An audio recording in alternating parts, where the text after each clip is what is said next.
часто.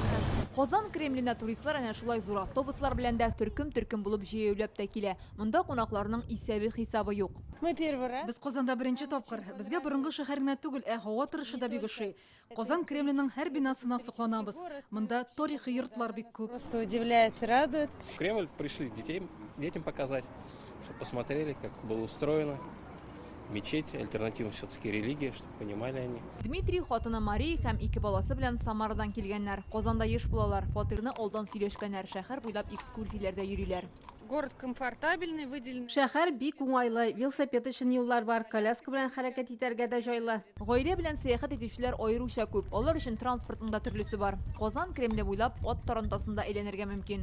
Менә шундый арбага утырып 1 сәгатьлек экскурсиядә үткәрәләр. Теләүчеләр бу елларда бермә-бер арткан. Основной поток людей именно Москва и Московская область. Май бәйрәмнәрендә Татарстан башкаласы Россиянең туристлар иң күп килүче шәһәрләр исемлегенә кергән. Бөтен Россия халык фикерен өйрәнү үзәге сораштыруы буенча бу елларда Санкт-Петербург, Ленинград өлкәсе, Мәскәү, Байкал һәм Казан иң популяр юнәлешләр икәнлеген ачыклый. Моны шәһәр кунакханәләренең тулы булуы да дәлилли. Бүлмәләрне алдан алып куйганнар, күбесендә буш урыннар юк. На майские праздники еще было забронировано уже. Май бәйрәмнәренә номерларны берничә ай иртәрәк алып куйдылар. Җәй айларына да безнең инде алдан сатылып беткән диярлек. Әле һаман шалтыратып сораучылар күп. Тик кызганыч, без барысын да кабул итә алмыйбыз.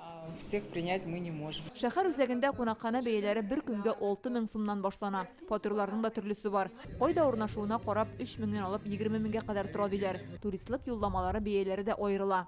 На ребенка 25 тысяч. Безгә бәяләр ошады. Без 3 көнгә Екатеринбургтан поезд белән килдек. Барлык экскурсияләр кергән, яшәү, ашау, ишү белән бер кешегә 27 000 сум чыкты. Туристлар арасында Казаннан күченеп китеп, монда кунакка кайтучылар да бар.